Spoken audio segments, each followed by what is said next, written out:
আগামীকাল 12ই জানুয়ারি স্বামী বিবেকানন্দর জন্মদিন। আমরা এই দিনটাকে যুব দিবস হিসাবে পালন করি। 2-4টে পোস্ট করি, কিছু উক্তি শেয়ার করি, তারপরে আবার নিজের কাজে ফিরে যাই। কিন্তু কখনো কি ভেবে দেখেছেন যে স্বামী বিবেকানন্দ আসলে মানুষ হিসেবে ঠিক কিরকম ছিলেন? শুধুমাত্র শিকাগোর মন্ত্রে দাঁড়িয়ে বক্তৃতাটুকুই কি তার পুরো জীবন? এই মানুষটা কখনো না খেয়ে থেকেছেন, কখনো কেঁদেছেন, কখনো রেগেও গেছেন, কখনো সমস্যার সামনে দাঁড়িয়েও পড়েছেন, কখনো আবার নিজের সিদ্ধান্ত বদলেও ফেলেছেন। এই জন্মদিনে চলুন একটু অন্যভাবে তাকে চেনা যাক, বিশ্বগুরু হিসাবে নয়, একজন সাধারণ মানুষ হিসাবে। নমস্কার, আমি দীপ। দীপ থট চ্যানেলের এই ভিডিওতে সবাইকে স্বাগত জানাই।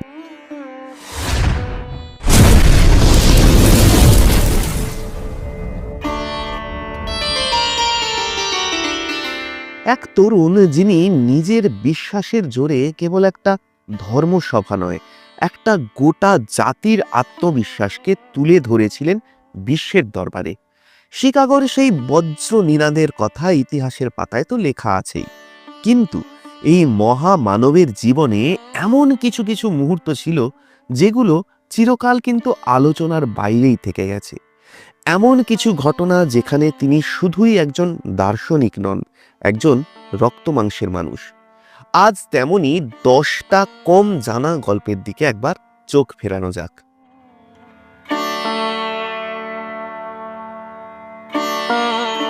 শ্রীরামকৃষ্ণের মহাপ্রয়াণের ঠিক 15 দিনের মাথায় স্বামী বিবেকানন্দ একটা সিদ্ধান্ত নেন।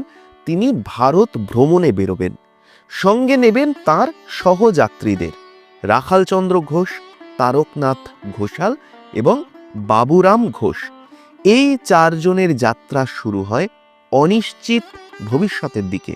তখনও কেউ জানতো না এই পথ চলাই একদিন ভারতীয় নবজাগরণের ইতিহাস হয়ে উঠবে।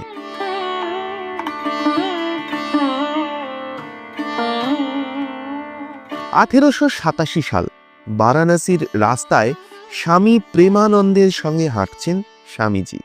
হঠাৎ একদল বাঁদর তাড়া করে, স্বাভাবিকভাবেই দৌড়। ঠিক তখনই এক অচেনা কণ্ঠ চেঁচিয়ে ওঠে, দাঁড়ান! স্বামীজি ঘুরে দাঁড়ালেন। আশ্চর্যজনকভাবে বাঁদরের দলও থমকে যায়।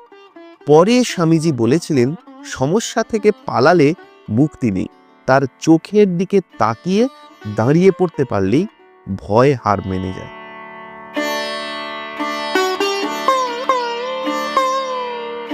1888 সাল আগ্রা থেকে বৃন্দাবন যাওয়ার পথে রাস্তার ধারে এক ব্যক্তিকে গাঁজা খেতে দেখে স্বামীজি নিজেও তার পাশে বসে পড়েন। ছিলিম চাইলে সেই ব্যক্তি সংকোচে বলেন, আপনি তো সন্ন্যাসী, আমি নিচু জাতের লোক। স্বামীজি উঠে গিয়েও আবার বসে পড়েন, জোর করেই খান। পরে বলেন, ঘৃণা করার অধিকার আমাদের কারণ নেই, আমরা সকলেই একই ঈশ্বরের সন্তান।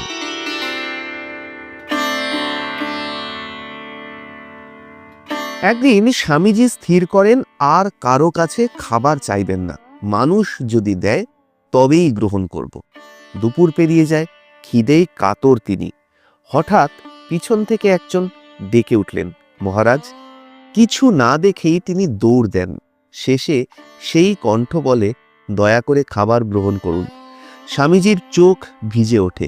তিনি বুঝেছিলেন ঈশ্বর কখনো একা ছেড়ে দেন না।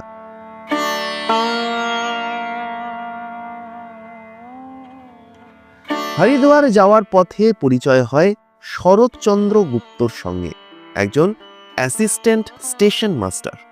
স্বামীজির চোখ দেখেই তিনি বুঝেছিলেন এই মানুষ কোনো সাধারণ মানুষ নন, সঙ্গী হতে চান তিনি। শেষ পর্যন্ত স্বামীজি তাকে দীক্ষা দিয়ে নাম দেন স্বামী সদানন্দ। সদানন্দ বলতেন, বিবেকানন্দের চেয়ে বড় গুরু আর নেই, আমি তার সারমেয়।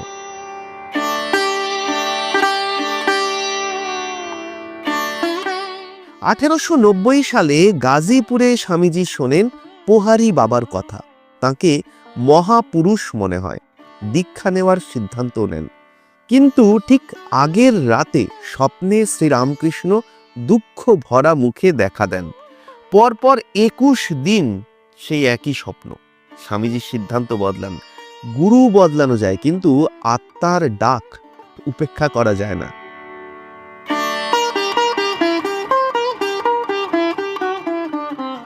স্বামী অভেদানন্দের অসুস্থতার খবরে গাজীপুর থেকে বারাণসী রওনা দেন স্বামীজি।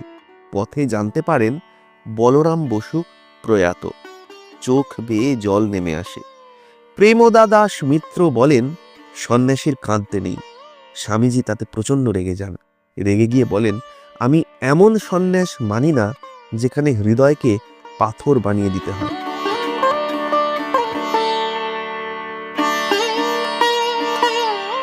মেরঠে থাকাকালীন স্বামীজি লাইব্রেরি থেকে বই আনাতেন আর পরদিনই ফেরত দিয়ে দিতেন। লাইব্রেরিয়ান সন্দেহ করেন। একদিন পরীক্ষা নেন। স্বামীজি শুধু উত্তর দেন না, কোন পাতায় কি লেখা আছে সব বলে দেন গড়গড় করে। লাইব্রেরি একদম নিঃশব্দ হয়ে যায়।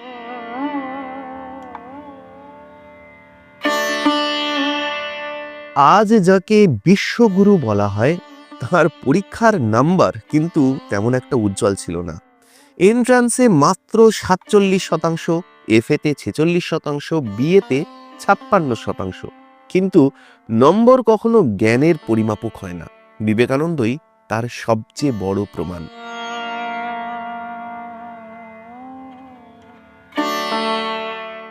পিতা বিশ্বনাথ দত্তের প্রয়াণের পরে পরিবারে চরম অভাব নেমে আসে। স্বামীজি প্রায়ই বলতেন, আজ বাইরে নিমন্ত্রণ আছে, বেরিয়ে যেতেন যাতে বাড়ির অন্যরা বেশি খেতে পারে। নিজে অভুক্ত থাকতেন দিনের পর দিন, আর সেটাকেই নিজের গর্ব মনে করতেন। এই ঘটনাগুলোই প্রমাণ করে দেয় স্বামী বিবেকানন্দ শুধুমাত্র মঞ্চে দাঁড়িয়ে বক্তৃতা দেওয়া মানুষটা নন। তিনি কখনো খিদেতে কষ্ট পেয়েছেন, কখনো কেঁদেছেন, কখনো নিজের সিদ্ধান্ত নিয়েই দোটানায় পড়েছেন। এক কথায় তিনি ছিলেন আমাদেরই মতো একজন সাধারণ মানুষ। আর এই মানুষটাকেই যত বেশি করে চিনব ততই বুঝব।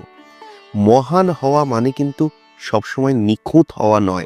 মহান হওয়া মানে সব কিছুর পরেও মানুষ হয়ে থাকতে পারা। কেমন লাগলো আজকের এই ভিডিও তা কিন্তু অবশ্যই জানাবেন কমেন্ট করে। আর এইরকমই পুরাণ, ইতিহাস, ভূগোল, বিজ্ঞান, সিনেমা, এন্টারটেনমেন্ট, দুনিয়ার নানা বিষয়, নানা অজানা কথা, অজানা রহস্য জানতে সাবস্ক্রাইব করুন দীপফাক। পাশে থাকা বেল আইকনটা প্রেস করতে ভুলবেন না। আর হ্যাঁ, এই ভিডিওর ডেসক্রিপশনে এই চ্যানেলের ফেসবুক পেজ, ইনস্টা হ্যান্ডেল আর হোয়াটসঅ্যাপ চ্যানেলের লিঙ্ক রয়েছে। প্রত্যেক ভিডিওর আপডেট সবার আগে পেতে ফলো করে রাখবেন ফেসবুক আর ইনস্টা, আর জয়েন হয়ে থাকবেন হোয়াটসঅ্যাপ চ্যানেলে। আর প্রত্যেক রবিবার সন্ধে ঠিক 7টায় চোখ রাখুন কেবলমাত্র দীপথকে।